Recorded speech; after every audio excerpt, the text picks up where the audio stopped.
자, 이번 주 전략에 대해서 단기 전략에 대해서 말씀드리도록 하겠습니다. 주말에 미국 시장이 그 나스닥은 이제 기술적으로 60일선에서 일단 지지하고 마감했고, 다우 같은 경우는 지금 21선을 이탈을 했다가 다 살렸다. 이탈했다 살렸다. 금요일이 상당히 그 중요한 자리였는데, 우선 종가 기준으로 했을 때 21선을 장악하고 일단 마감했기 때문에, 다우 같은 경우는 그 플랫폼에서 좀 반등을 좀 이번 주에 좀 해주지 않겠나 이렇게 이제 판단이 됩니다. 왜냐하면 그 지난주에 미국 시장 같은 경우 이제 주요 이벤트가 어느 정도 마무리됐잖아요. 물론 근데 이번 주가 또 그 이제 미국 같은 경우는 또 이제 그 만기 주간이기도 합니다만은, 근데 중요한 것은 지난주에 뭐 국채 발행과 더불어 가지고 중요한 이벤트가 지금 끝났기 때문에 CPI 발표가 끝났고, 그래서 그 지난주 주간 글로벌 증시 마감 동향을 보게 되면 지지난주에도 나스닥이 상당히 좀 안 좋았습니다만은, 지난주에도 나스닥이 주요국 지수 중에서는 가장 그 제법 좀 밀렸습니다. 1.90. 다우는 이제 0.6% 주간 기준에서 상승 마감했고, 중국이 가장 안 좋았죠. 중국이 한 3% 넘게 상해 증시가 하락이 나왔고요. 금요일 날 아주 급락이 나왔습니다. 이따 차트 보여드리겠습니다만은, 홍콩이 한 2.4%. 홍콩은 또 그동안 많이 올랐었으니까 전전주까지. 대만도 안 좋고, IT 쪽이 좀 안 좋죠. 코스닥도 0.7. 거래소는 약보합 정도 일단 하락 마감했습니다. 0.4% 일단 하락 마감했는데, 지난주 주간 기준 했을 때 시장의 특징이 뭐였냐면은, 저는 개인적으로는 이따 이제 환율은 짚어드리겠습니다. 오늘 이제 환율입니다. 환율. 원달러 환율 약세가 가장 국내 증시에 악영향을 미쳤다. 그러다 보니까 이제 뭐 수급이 안 좋게 이제 외인들 선물 매수도 안 들어오고 예상보다 그렇게 전개됐었습니다. 첫 번째 이제 미국 같은 경우는 이제 미중 갈등이 다시 한번 불거졌죠. 물론 이것도 이제 그 전에 얘기 나왔던 부분인데, 최종적으로 이제 백악관에서 서명하면서 첨단 반도체, 그다음 중국 투자 규제, 요걸 또 지금 요게 이제 그 조정의 지금 빌미로 작용했습니다. 그러면서 중국 같은 경우가 엔비디아의 그 AI 반도체 칩을 이미 이것을 염두에 두고 한 6조 넘게 미리 그 선구매를 했다고 그러죠. 선구매. 그러니까 무슨 얘기냐면, 엔비디아의 주가 강세도 그동안 이제 중국이 미국의 첨단 반도체 규제를 대비해 가지고 미리 이제 그 선구매를 하다 보니까, 그래서 엔비디아가 그동안 주가가 좀 많이 올랐던 부분도 있다. 근데 요게 이제 밝혀지면서 엔비디아가 주가가 지난주까지 약세를 기록했다. 이렇게 여러분들께서 이해를 하시면 될 것 같고요. 두 번째는 이제 금요일날 중국 상해 증시가 3% 넘게 급락이 나왔습니다. 목요일까지 잘 견디다가 금요일날 급락이 나왔는데, 뭐 디공포, 디플레이션 지금 우려를 얘기하고 있습니다. 그래서 중국 증시에 좀 약세를 보였는데요.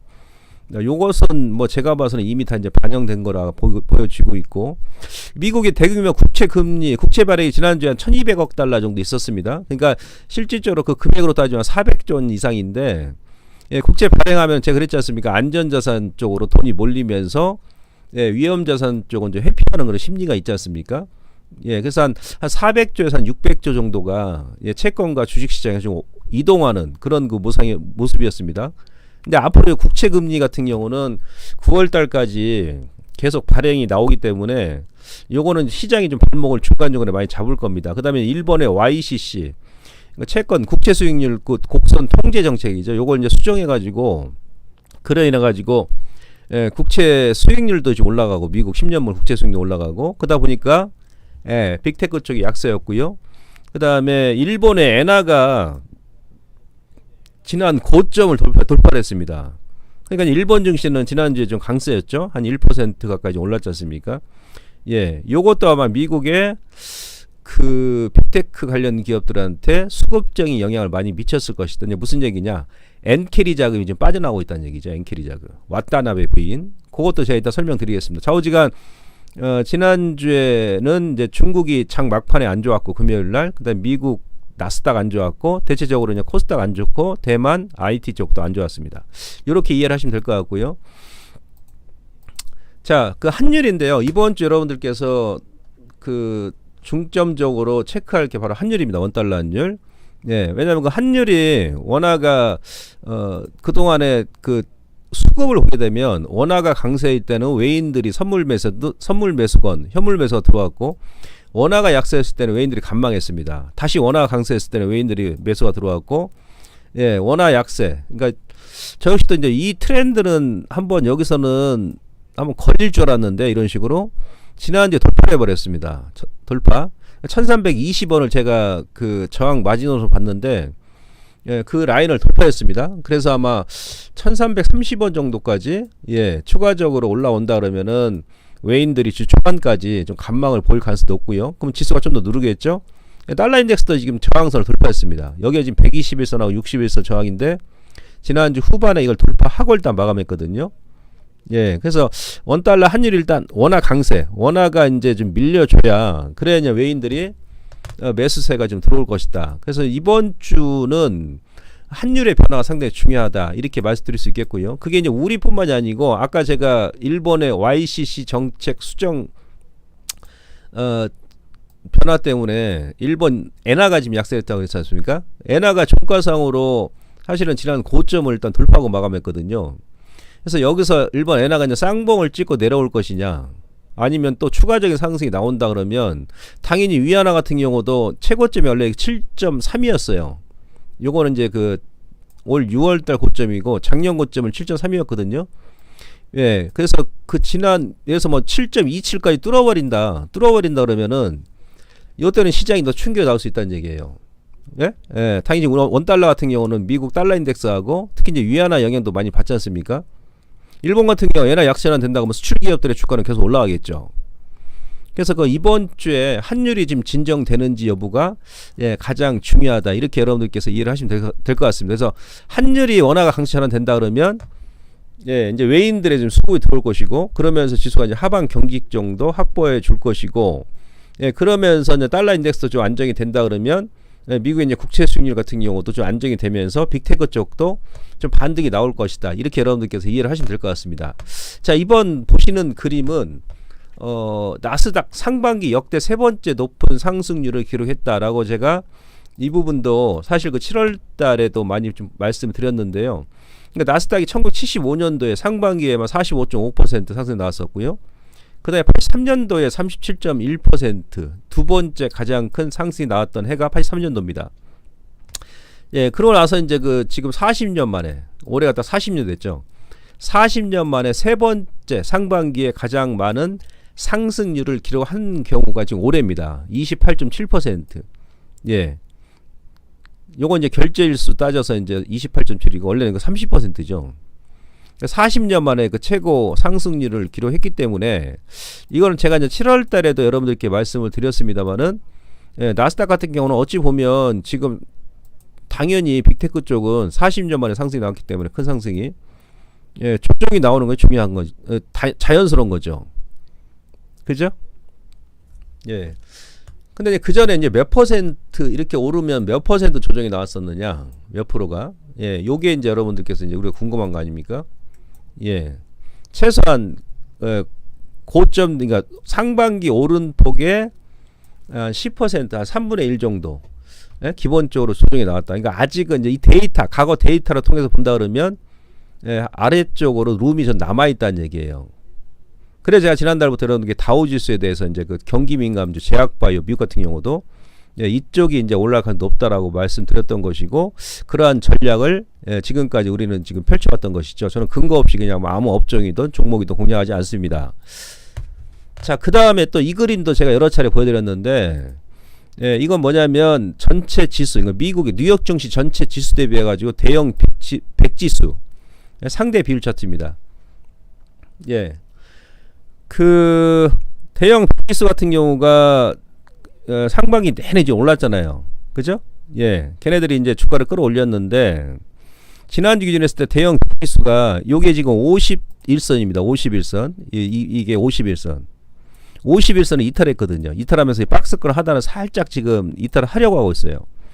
그림 보시면 여러분들 요거 지금 요 200일선하고 50일선하고 이격이 엄청 벌어져 있죠. 이격이. 그죠? 이격이 이렇게 벌어져 있잖아요. 여기서 골든 시키고 나서 이격이 엄청 벌어져 있지 않습니까?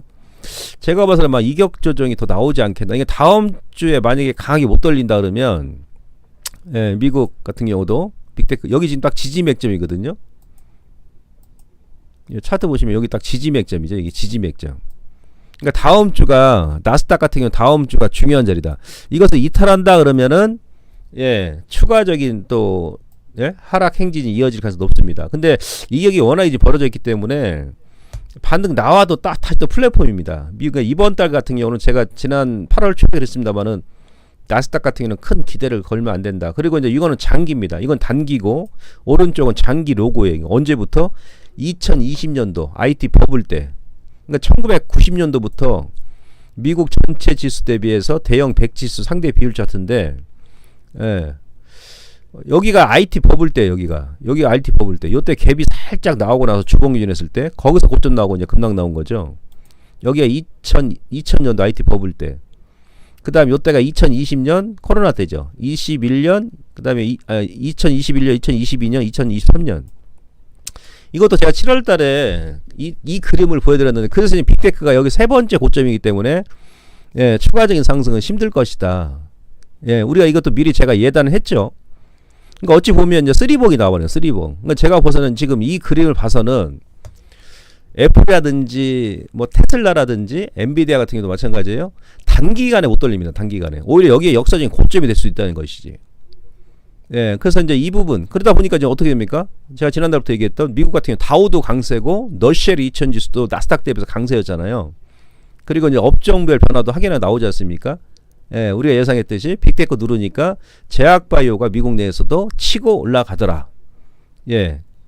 그래서 저는 이제 항상 그 종목과 업종을 선택할 때도 감으로 차트만 보고 하는 게 아니고 이런 데이터를 통해서 제가 이제 미리 선취매를 합니다. 그러니까 제가 얘기하고 나면, 예, 길면 뭐 2, 3개월 정도, 빠르면 한 달 정도 지나면은 제가 예측했던 그런 시장의 변화가 나오죠. 그렇기 때문에 저는 항상 선취매를 하는 거예요. 주식은 과학이거든요. 예. 그래서 이런 변화가 있는데, 자, 미국 같은 경우는 지금 엔비디아, 그러니까 애플 주가를 보시면 이것도 제가 지난달에 여러분들께 보여드렸습니다. 예, 충분히 여러분들께 제가 설명을 드렸어요. 애플이 시총 1위면서 3조 달러를 돌파한 날이 이날입니다. 3조 달러 돌파하고 나서, 근데 돌파했습니다만은 이 장기 로고 추세에 걸렸다고 그랬죠. 그러면서 애플의 주가가, 예, 코로나 때 이 오른 만큼, 요 폭만큼 요번에도 올랐다고 그랬죠. 상반기에. 딱 정확합니다, 이게. 예, 그러면서 제가 애플의 주가 고점을 여기서 제가 말씀드렸죠. 한 달 지나니까 어떻습니까? 현재 애플의 주가가 이렇게 빠져 있는 상태. 이게 지금 빠지고 있죠. 지금 밑으로, 아래쪽으로. 예? 이런 식으로. 그죠? 예, 보조 지표도 상당히 가열이었었고. 이것도 제가 지난달에 보여드렸습니다. 예, 그러면서 제가 이제 여러분들께 상반기 못 올랐던 제약바이오 쪽으로 7월달, 8월달 가격 저점 구간이다라고 제가 하여간 두 달 내내 제가 말씀드렸습니다. 그런데도 수익이 안 나신 분들은, 예, 주식을 다시 이게 좀 투자를 고민을 좀 해보셔야 된다. 이 정도로 제가 공방에서 말씀드렸습니다. 불구하고. 예. 그 다음에 미국의 대형 지수가 아까 이제 고점이다 보니까 상대적으로, 예? 소형 지수 상대, 그러니까 대형 지수하고 소형 지수 상대 비율 차트 보시면 아까 대형 지수는 요 위에서 이렇게 쓰리봉이 나왔었다 그랬잖아요. 그 소형 지수는 반대잖아요, 지금. 예? 2020년도 저점 이후에 지금 3년 만에도 저점이 나왔다 그랬죠. 이래서 미국 내에서도, 예, 우선은 선발적으로 애플 꺾이고, 예, 그 다음에 암젠이 올라가는 그런 시장이 좀 변화가 나오는 거예요. 예? 이런 식으로. 그죠? 애플은 제가 지난달에 고점 나왔다고 제가 아까 그 로고 차트 보여드렸잖아요. 거기서 이제 고점이 나온 거고, 그러면서 뚝 떨어져 버렸죠? 애플이 떨어지니까 어떻게 됩니까? 예, 미국 내 바이오 1등 기업인 암젠은 급등이 나와버리더라. 이렇게 돌아가는 겁니다, 시장이. 아시겠습니까? 지금은 제가 질문 아직 안 받습니다. 왜냐면, 예, 이번 주 내일 오전에 올라갈 영상을 제가 지금 미리 녹화를 지금 하고 있는 중이기 때문에 일단 듣고만 계세요. 아시겠습니까? 예, 이런 변화가 나오고 있고, 자, 정리 들어간다 그러면 그 이번 주에 투자 포인트는 뭐가 되냐면, 우선은 일단 지난주에 CPI 발표가 끝났고요. 예, 물론 뭐 코어 인플레이션 근원, 소비자 물가지수는 낮게 나왔지 않습니까? 예? 헤드라인 소비자 물가지수 약간 높게 나왔습니다만 그것도 이제 시장 예상치만큼 나왔기 때문에 예, 뭐 크게 무리가 없었고 그다음 미국의 국채 발행도 일단 마무리했고 이벤트가 이제 마무리됐단 말이에요. 예, 그러면 이번 주에는 이제 외인들이 적어도 예? 선물, 현물 쪽에서 매수가 좀 전환이 되면서 들어와줘야 된다. 예, 근데 이제 매국인들이 매수를 하려면 뭐가 중요하다? 원달러 환율이 안정이 된다. 원달러 환율이 안정이 되려면 물론 달러 인덱스도 중요하겠습니다만은 중국의 위안화가 좀 안정이 돼야 된다. 예, 그랬을 경우에는 이제 환율이 좀 꺾인다 그러면 외인들이 뭐 선물 매수를 하든지 현물 매수를 하든지 예, 수급 전환에 영향을 미칠 수 있기 때문에 일단 환율 이번 주는 환율이 가장 중요합니다. 환율이 예, 환율이 좀 안정이 되는지 여부를 여러분들이 체크하시고 환율이 안정이 된다 그러면 일단 외인들이 예, 바로 좀 매수가 될 겁니다. 그 다음에 지수 전체 지수를 일단 우리가 보려면 삼성전자 하이닉스를 봐야 되겠습니다. 그래서 삼전이 지난주에 살짝 이탈했어요. 이탈을 했는데 그 지지 맥점 이따 제 달러 한산 차트를 이제 보여드리겠습니다만은 예. 얘네들이 이제 다음 주 지난주에 조금 밀렸는데 이번 주에는 하방 경직을 좀 확보를 해줘야 된다. 못 올라도 예. 근데 삼전과 하이닉스는 이제 현재 자리는 사실은 좀 여유가 있으신 분들은 저점 분할 매수 구간으로 또 같이 보셔도 됩니다. 예. 얘네들이 먼저 지금 올라와줘야 된단 말이죠. 왜 2차 전지가 못 올라오니까 제약바이오 가지고는 지수를 못 끌어올립니다. 예. 그래서 왜 또 2차 전지 제가 같은 못 올라오거든요. 거래가 지금 많이 죽었기 때문에 천상 우리가 이제 코스피 기준으로 했을 때는 삼전하고 하이닉스한테 이제 기대일 수밖에 없어요. 아시겠습니까? 예. 외인들이 요거 3주 연속 일단 매도했다는 거, 요건 지난주에 말씀드렸던 내용이고, 제약바이오 같은 경우는 지난주에 좀 강했기 때문에, 요건 제가 지금 7월달부터 계속 그대로 말씀드립니다. 7월달, 8월달 가격 조정 마무리 국면, 저점에서 관심, 그 대표 종목군들 먼저 보시라고 그랬지 않습니까? 예. 그래서 지난주에 올랐다가 조금 주 후반에 약간 차익 매물이 나오면서 찌글찌글한데, 지금 우리나라뿐만이 아니고요. 글로벌 전체 글로벌 펀드 자금이 지난주 헬스케어 쪽으로 많이 들어왔어요. 예? 예, 우리나라 제약주만 지금 움직이는 게 아니고 예, 글로벌 펀드 자금이 전반적으로 제약 바이오 업종으로 가장 많이 유입이 됐습니다. 그러니까 한 3년 이래 가장 큰 금액이 좀 들어왔어요. 근데 무슨 얘기냐? 적어도 일단 대세 이제 바닥은 나왔다는 얘기예요. 펀드 자금이 예, 들어왔다는 얘기는. 예. 아시겠죠? 요거는 좀 가서 이거 잘못 이거 밑에 건데 원래. 내용이 이거였구나. 이거. 정리가 이제 이거예요. 이제 수정을 했는데. 자, 제가 환율 일단 중요하고 그다음에 이제 코스피 기준으로 했을 때 21선. 요것도 이따 설명해 드릴게요. 21선에 2610포인트. 요거 장악하는 시점이 이번 하락의 단기 하락 마무리 구간이다. 요거는 제가 좀 설명드려야 되겠네. 지금 21분이죠. 예, 지금은 지금 듣고만 계세요. 내일 오전에 유튜브 주간 전략 올릴 내용을 제가 지금 설명드리고 있거든요. 자, 이제 무슨 얘기냐? 여러분들께서 이 그림을 보시면 여기 21선. 예? 21선. 그러니까 21선을 코스피 지수가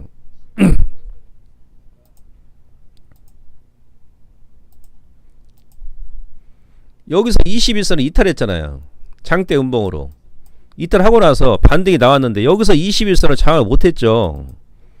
예? 21선을 이렇게 장악 못하면 다시 한번 또 이렇게 여기엔자로 이렇게 흘러내립니다. 전전처까지 밀고 나서 여기서 턴이 나왔는데 요날은 21선을 종가서 장악을 해버렸죠. 21선 장악하고 나니까 주가가 어떻게 됐습니까? 지수가 급등이 나와버리죠. 예? 예. 그 다음 여기서도 이제 21선을 이탈했죠. 여기 잘 보세요. 21선 이탈하고 나서 1차 여기까지 하락이 나오고 여기서 반등이 나왔는데 총가상으로 요날 21선을 장했는데 그 다음은 또 다시 21선 깨버리죠. 여기서 21선을. 예? 그러니까 다시 한번 또 이 저점을 살짝 깨버립니다. 이런 식으로. 예, 그러고 나서 여기서 또 이제 21선을 갭으로 장악해버리죠. 그 갭으로 장악하고 나서 그 다음에 이제 추가적인 상승이 나오고 눌림을 주더니 여기서 21선 안 깨잖아요. 이렇게 21선을. 안 깨죠. 다시 한번 터닝 나오죠. N자로. 자, 요번에 금요일날 이제 기술적인 지난주의 특징은 뭐였습니까, 여러분들? 지난주에, 그러니까 전체적인 특징은 원달러 환율의 약세가 가장 큰 특징이었었고, 기술적인 특징은 뭐였습니까? 바로 21선 장악 여부였지 않습니까? 21선. 여기서 이제 하방 경지 확보하고 나서, 그죠? 예, 이런 걸 잘 보셔야 돼. 기술적으로 뭐가 특징이었었고, 이슈적으로 뭐가 특징이었었고, 예? 예, 그런 부분을 여러분들께 주간 단위로 이렇게 체크하시면 좋죠. 도움이 많이 됩니다, 이런 게. 오전에 돌파를 했다가 21선을 바로 돌파 못하고 살짝 돌파했다 다시 눌러버리지 않습니까? 그죠? 이게 무슨 얘기야? 21선을 일단 장악하는 시점이 요때처럼, 예, 이제 요번 하락이 특징이 나오는 거. 만약에 60선 깨버리고 21선 장악 못하고 외인들이 또 다음 주에 매수가 안 들어와. 그러면 이런 것처럼 저점을 또 살짝 이탈하면서 이렇게 다시 한번 저점을 이렇게 좀 이탈하고 나서 그 다음에 이제 반격 이런 식으로 살짝 이탈하고 나서 이게 반격이 나올 수 있다는 얘기죠. 예, 그래서 그 주 초반에는 조금 약세를 보이다가 후반에 조금 이제 올릴 가능성이 높습니다. 그러니까 21선을 장악한다 그러면 이때처럼 돌파하고 나서 눌림을 주더라도 예, 다시 20을 지지하고 이렇게 올라가거든요. 그래서 21선 종가상으로 장악하는지 여부를 체크하시고 요때 이게 보게 되면 이 저점을 돌파 안 하고 밀었을 때는 예, 다시 한번 이 저점을 살짝 이탈했었다. 그럼 이제 요 라인까지 온다 그러면은 여기서 또 이제 뭐 반등이 나온다든지 그러겠죠. 예, 월요일날 바로 양봉으로 또 올려버리면 괜찮은데 월요일날 60에서 이탈하고 또 찌글찌글하다 그러면 주 중반 이후에 그 주 초반에 더 누른다 그러면은 예, 저점 분할 매수 구간이고 근데 이제 저 뭡니까 요 추세까지 이탈해 버린다 보면 그때는 여러분들께 조금 더 관망하셔야 됩니다. 요 모양을 먼저 기술적으로 좀 체크를 하시기 바라겠습니다. 물론 제가 장 끝나고 월요일 날도 예, 여러분들께 그 상황을 보면서 설명드리겠습니다. 좌우지간이 그렇다는 얘기죠. 그 다음에 제가 7월 달부터 계속 얘기합니다. 그럼 8월 달은 원래 약세였다고 그랬잖아요. 미국도. 지수보다는 종목 장세다. 종목 장세. 제가 여러분들 그 화장품 같은 경우도 8월 7일 날이에요. 8월 7일 날 제가 장 마감 후 공개 방송에서 예, 여러분들께 화장품 관심 있게 보시라 그랬습니다. 예, 그때 그 당시에 방송 보시면 아실 거예요. 예, 그래서 화장품 같은 경우 요거 눌림 주면 다시 한번 저점에서 코리아나 뭐 이치환불 그 못 올랐던 애들이 많이 올랐죠 그동안. 예, 이 부분도 제가 지난주 8월 7일 날 공개 방송에서 말씀드렸었거든요. 그러니까 많이 밀렸던 예? 코리아나 단발 그냥 막 60% 저희 같은 경우는 선침해 가지고 때렸거든요. 뭐 이치환불이라든지. 예. 그러니까 지금 선침해 안 하면 못 먹습니다, 이게. 예, 그 이후에 이제 눌림 줄 때 주중에 여러분들께서 예, 좀 타이밍을 좀 보시고 그다음에 우크라이나 재건이라든지 원자력 관련주 제가 왜 이 개별주를 말씀드렸냐면 이거 여러분들 기억나시죠? 예? 제가 지난주에 어떤 설명 드렸습니까? 그 얘기 제가 한 거 여러분들 기억나시죠? 개인들의 허를 찌른다고 시장은 항상 개인들의 허를 찌른다. 허를. 예? 허를 찌른다고 그랬죠, 제가. 그죠? 그때 소형주 개인들 요날 다 털고 예, 2차 전지에 올인했을 때 제가 그랬죠. 2차 전지에 올인했을 때 예, 그 소형주 다 집어 던지고 2차 전지에 올인했기 때문에 신용이 뭐고 악성 매물이 많이 다 털렸다. 예? 그러면서 이제 소형주들 그다음에 이제 많이 밀렸던 상반기 때 못 올랐던 소형주가 이제 오를 가능성이 높다. 예, 제가 저 8월 그 공개 방송에서 말씀드렸습니다만은 그림 어디 갔어? 아, 이거 보여드려야 되는데. 아, 여기 있네, 여기. 그죠? 이날 제가 그랬잖아요, 이날 여러분들께 제가 공개 방송에서 7월 26일 날 소형주 여기서 급락 나올 때 한 주도 제가 손절하지 마셨죠. 한 주도 손절하지 마시고 그러면서 여기 푹 이렇게 올라왔고 그럼 제가 이날 그 개인들이 소형주를 다 집어 던졌다. 개인들이 소형주 다 집어 던져 어디에 들어갔다? 예, 코스피 대형주 어디? 포스코홀딩스, 포스코그룹으로 올인했다 그랬지 않습니까? 개인들이 소형주 다 집어 던졌을 때 누가 받았다? 외인들이 받았다. 그 소형주로 다시 급등 나오고 예, 7월 26일 날 개인들이 들어갔던 포스코홀딩스 플러스 2000원 쪽은 오전에 잠깐 올랐다가 지금까지 찌글찌글 흘러내리는 거죠. 예, 이런 설명을 제가 드리면서 요때 개인들이 지겨우니까 다 손절하고 그러면서 신용화 스탁도 물량 다 털려버렸어요. 예, 그럼 제가 여러분들께 그래서 화장품 같은 경우 낙폭 가대 종목군들 보시라고 제가 그랬잖아요. 8월 7일날 이틀 만에 거의 50% 급등 나버리죠. 근데 지금 우크라이나 관련 종목군들 그렇단 말이에요. 제가 봐서는 원자력도 마찬가지고. 그러니까 개인들은 지금 허를 찔린 거야. 허를 찔린 거야. 이런 시장 변화가 계속 나올 거란 얘기예요. 예. 그래서 이런 쪽도 여러분들 계속 보시면서 일단 시장을 대응하시는 대신 한 번에 들어가시면 안 되죠. 한 번에. 예. 자, 여기까지 이번 주 주간 전략에 대해서 설명을 제가 드렸습니다. 네. 네. 그런 상황. 이럴 때 우리가 사는 거예요. 주식을 이럴 때 하는 거예요. 이럴 때. 작년에 연세가 막 94세 되신 어르신께서 그냥